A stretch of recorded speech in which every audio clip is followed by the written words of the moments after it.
Magandang araw sa inyong lahat. Welcome sa isa na namang nakakakilabot na istorya.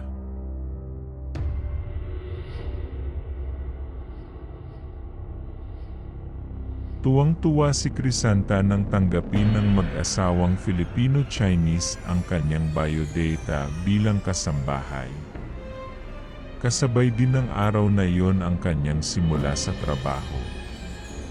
Ang mansyon ng mag-asawa ay malaki at tahimik, nakatayo sa gitna ng masukal na kabubatan sa bandang dulo ng bayan. Magamat medyo nahihiwagaan ang babae, ay pinagsawalang bahala na lamang niya yon dahil ang mahalaga ay may bago siyang trabaho. At makakatulong na rin siya sa mga magulang na naiwan sa probensya, madali lamang ang kanyang mga gawain. Siya ang naka-assign sa kusina bilang tagaluto. Tinuruan siya ng mag-asawa kung ano ang dapat niyang iluto bawat araw, mga kakaibang putahe na hindi niya kailanman narinig. Adobong itim, sinigang na may kulay asul na sabaw, at mga karne na hindi niya makilala.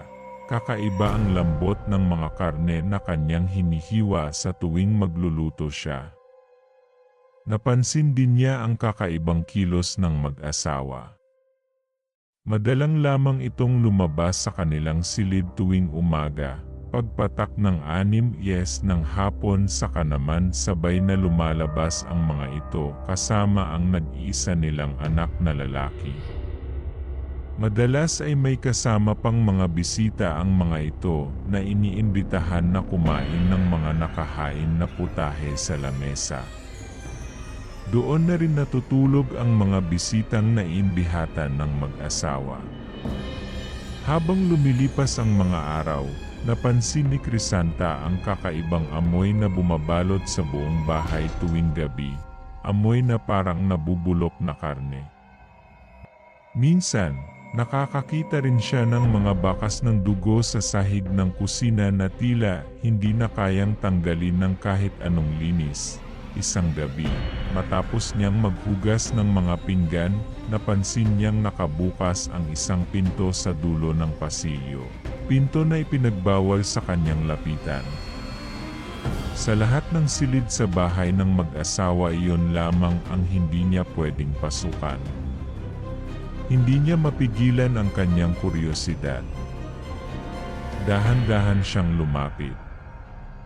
Mula sa siwang ng pinto, nakita niya ang isang malaking malamig na silid, puno ng mga hilera ng karne na nakabitin sa mga bakal na pinagkakabitan ng mga ito.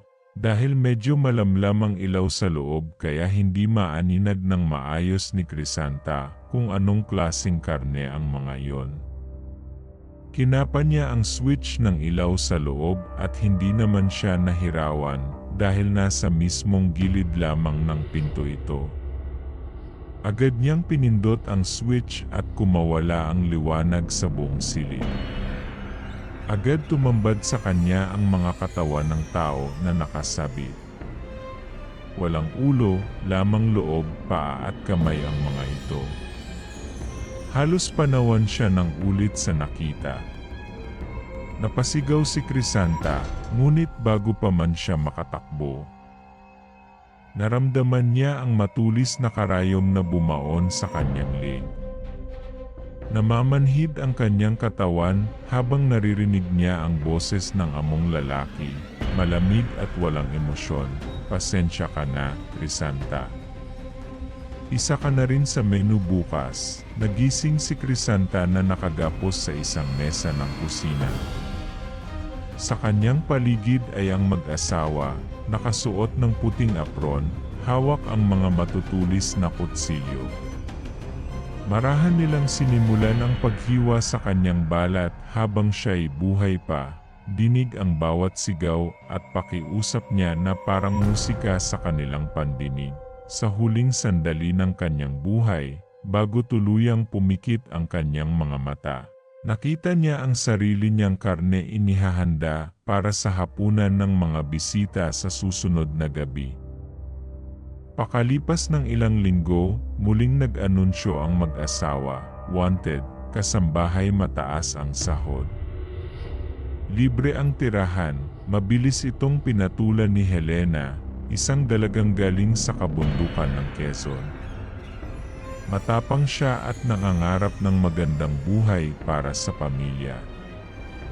Pagkarating niya sa bahay ng mag-asawa, sinalubong siya ng mga ngiting puno ng kabaitan. "Ikaw na ang hinahanap namin," sabay sabing ng ginang habang pinapasok si Helena sa loob. Katulad ni Crisanta, simple lamang ang mga trabahong iniatang sa kanya, magluto, maglinis, at huwag pakialaman ang silid sa dulo ng pasilyo. Ngunit iba si Helena. Matalas ang kanyang pakiramdam. Sa unang linggo pa lang, naramdaman niya ang mabibigat na titig ng mga bisita ng mag-asawa, mga mayayamang kliyente na tila gutom na gutom ang tingin sa kanya. Minsang gabing umuulan, narinig ni Helena ang mahihinang iyak mula sa silid na ipinagbawal sa kanya. Hindi siya nakatiis. Nilapitan niya ang pinto at pinakinggan ang mga huni.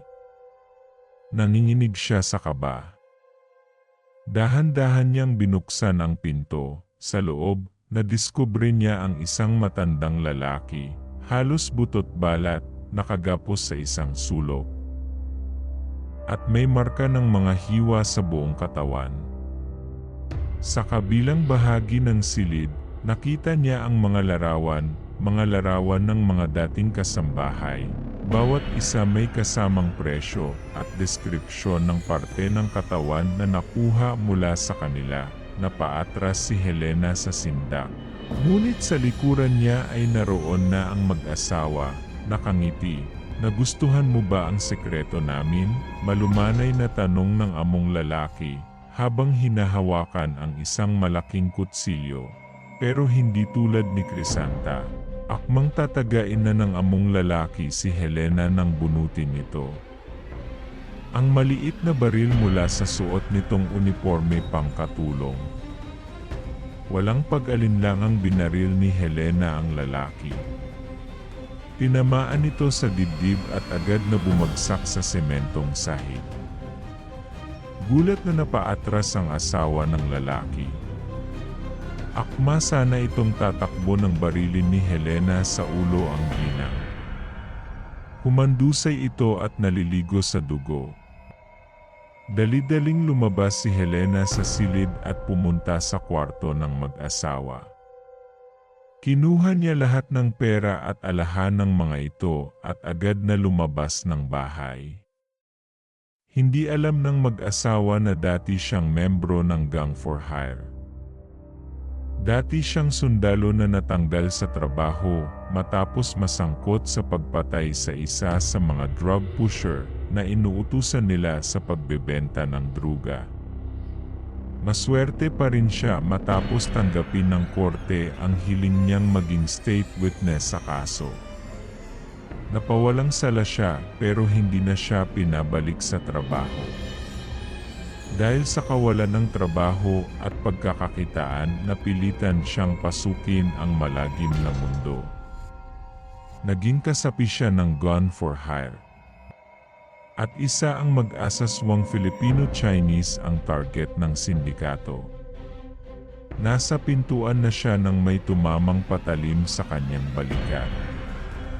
Agad niya itong binunot at halos mapaubo siya sa labis na kirot. Mula sa kanyang kinatatayuan, nakita niya ang anak na lalaki ng mag-asawa. May hawak itong palakol at nandidilat ang mga mata sa labis na galit. Akma niya sana itong babarilin nang madaplisan siya ng isa pang patalim sa pisngi. Dahil sa gulat ay mabilis siyang tumakbo palabas ng bahay. Habang patakbo sa kabubatan, naririnig niya ang mga sigaw ng galit mula sa binata at ang tunog ng mga aso na pinakawalan nito para siya ihabulin. Umabot siya sa kalsada, duguan at hingal na hingal. Napara niya ang isang sasakyan, isang lumang pickup na minamaneho ng isang matandang lalaki. Huminga siya ng malalim sa pag-asang ligtas na siya. Papatulong po, hingal ni Helena, duguan ang balikat at pisngi. Nagmamadaling binuksan ng matanda ang pinto at pinasakay siya. Hindi pa man sila nakakalayo, natanaw niya sa rearview mirror ang isa sa tauhan sa mansion. Hawak ang palakol, kasunod ang dalaswang itim na aso. Bilisan po natin, sigaw ni Helena. Umindak sa gas ang matanda at mabilis silang lumayo. Ngunit hindi pa tapos ang panganib. Sa kalagitnaan ng kagubatan, biglang pumalya ang makina ng sasakyan. Napamura ang matanda, puti. Hindi ko naayos to kanina, bumaba si Helena, walang pakialam sa sugat niya. Kinuha niya ang baril at mabilis na kumilos. Naririnig niya ang yabag ng mga humahabol sa kanya. Sa kanyang likuran, lumitaw ang lalaki, pawisan, galit na galit, ang palakol ay umaalon sa liwanag ng buwan. Nilingon siya ni Helena, tinutok ang baril dito, pero wala na itong bala. Napangisi ang binata. Akin ka na, bulong nito, pero hindi nagpatinag si Helena, nagpalitan sila ng suntok at saksakan. Mabibilis ang galaw ng lalaki, ngunit masanay sa laban si Helena. Sa huli, naibaon niya ang kutsilyo sa tagiliran nito. Bumagsak ang binata, nangingisay, humihingal si Helena habang nakaupo sa putikan, basang-basa sa ulan at dugo. Ang matanda, na sa wakas ay napaandar ang pickup, sumigaw, halika na. Baka may kasama pa yan, mabilis na sumakay si Helena. Hindi na siya lumingon pa sa madilim na kabubatan. Habang lumalayo sila, dumaan ang pickup sa harap ng malaking gate ng mansion. Ngunit nang mapansin niya ang tattoo sa leeg ng matanda, isang kakaibang simbolo na nakita niya rin sa apron ng among lalaki, naunawaan niyang hindi pa tapos ang bangungot. Hindi niya namalayang dinadala na pala siya pabalik-pabalik sa mansyon. At sa dilim ng gabi, muling bumukas ang pinto ng bahay para sa panibagong hapunan. Pagkababa ng matandang lalaki sa harap ng mansyon, hinila nila si Helena palabas ng sasakyan. Nilabanan niya ang bawat paghatak, ngunit mas marami sila, kasapakat pala ng mag-asawa ang halos buong baryo. Itinali nila siya sa malaking kahoy sa gitna ng bakuran habang nag-aabang ang mga bisita.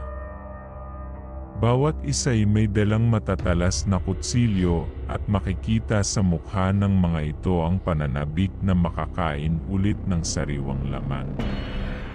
Ang bumuhat ng anak ng mag-asawa ang katawan ng mga ito sa kanyang harapan.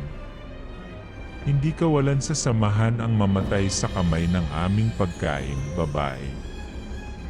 Dahil ito ang tradisyon naming mga kulto. Sinhan nito sa kanya saka siya sinampal ng malakas. At kung inaakala mong makakatakas ka dito, nagkakamali ka. Suot ang puting apron na may sagisag ng ulo ng kambing, ay nagtawanan ang mga kasama nito. Ngayon, bulong ng binata, hindi ka na makakatakas. Napangisi ng nakakaloko si Helena. Mula sa likuran ng mga taong nagkukumpulan, umalingaw-ngaw ang sunod-sunod na putok ng baril. Agad na sipagpulasan ng takbo ang mga naruroon nang makita nila ang 10 armadong tao na naka-jacket at bonnet ng itim na tanging mata lang ang makikita. Sa kanyang sapatos naman ay may nakasingit na matulis na bakal, isang maliit na kutsilyong ibinigay sa kanya ng kanyang kasamahan bilang proteksyon.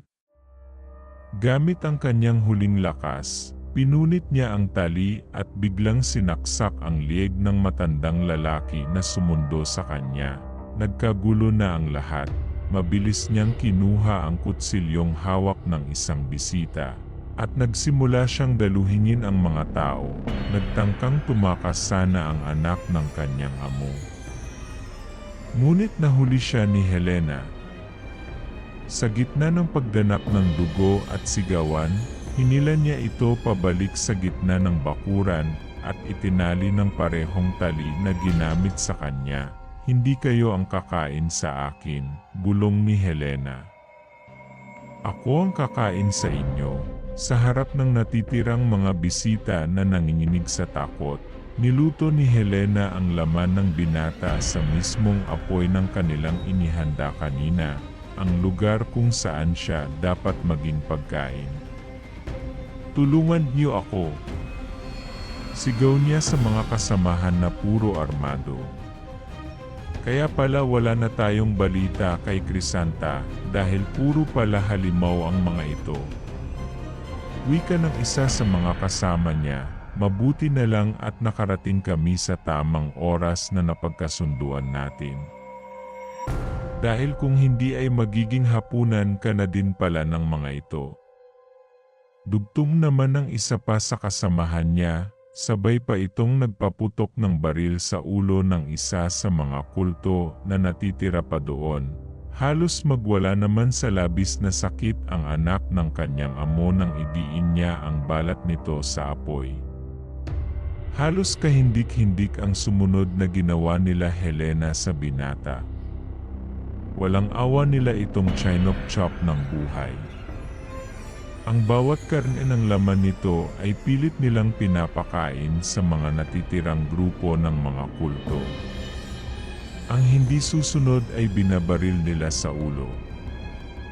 Pagkatapos ay isa-isang ginapos ni Helena at ng mga kasama nito ang mga natitirang membro ng kulto sa loob ng mansyon ng mag-asawa. Binuhusan nila ng gasolina ang buong bahay at mula sa labas sinunog ni Helena ang buong mansyon. Habang nilalamon ng apoy ang lugar, sumilay ng kakaibang ngiti sa kanyang mukha. Mula sa araw na iyon, kumalat ang balita sa buong lungsod. Sa tuwing may makikita kang anunsyong naghahanap ng kasambahay, mag-ingat ka.